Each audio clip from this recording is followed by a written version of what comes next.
Hello, আসসালামু আলাইকুম। শখের খামার ফরিদপুর ইউটিউব চ্যানেল এবং ফেসবুক পেজ থেকে ছোট্ট একটা শর্ট ভিডিও নিয়ে চলে আসলাম। তো আজকে জাস্ট একটু আপনাদের সাথে শেয়ার করবো যে বুডিংটা আসলে কিভাবে ঢাকবেন।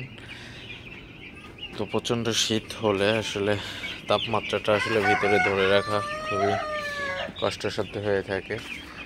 তো আপনারা যারা ব্রয়লার খামারি আছেন, তো এই শীতের মধ্যে যারা বাচ্চা বুডিং করতেছেন, তো অবশ্যই আপনারা এই টেকনিকটা অ্যাপ্লাই করতে পারেন। এটা কিন্তু আসলে খুবই ভালো একটা সিস্টেম। তো হপার দেওয়ার পরেও তো আপনারা পাশ দিয়ে লাইট দিতে পারেন। তো তারপরে হচ্ছে আপনারা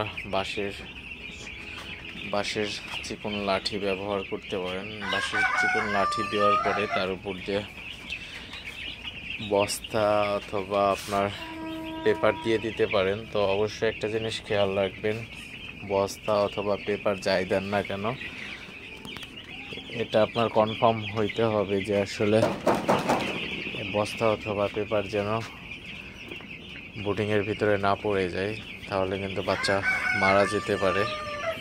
তো অবশ্যই আপনারা যারা ব্রয়লার খামারি আছেন অথবা খামার সেক্টরে যারা আছেন, পোলট্রি সেক্টরে, তো অবশ্যই আপনারা 100% নিশ্চিত হয়েই হচ্ছে আপনারা তাপ আটকানোর ব্যবস্থাটা করবেন আসলে।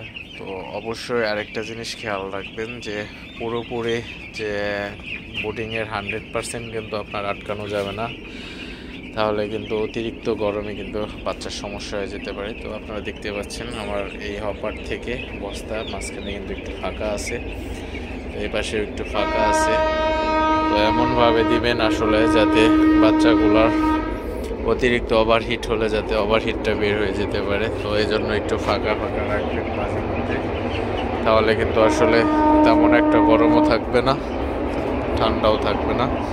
তো এই জিনিসটা কিন্তু 100% আপনাদের শিওর হতে হবে। তো আপনারা দেখতে পাচ্ছেন আমার বাচ্চাগুলো কিন্তু ভিতরে খুবই ভালোভাবে আছে।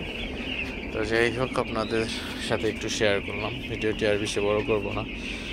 সবাই ইউটিউব চ্যানেলটি সাবস্ক্রাইব করবেন এবং ফেসবুক পেজটি ফলো দিয়ে দিবেন। তো দেখা হবে অন্য কোনো নতুন ভিডিওতে। আসসালামু আলাইকুম।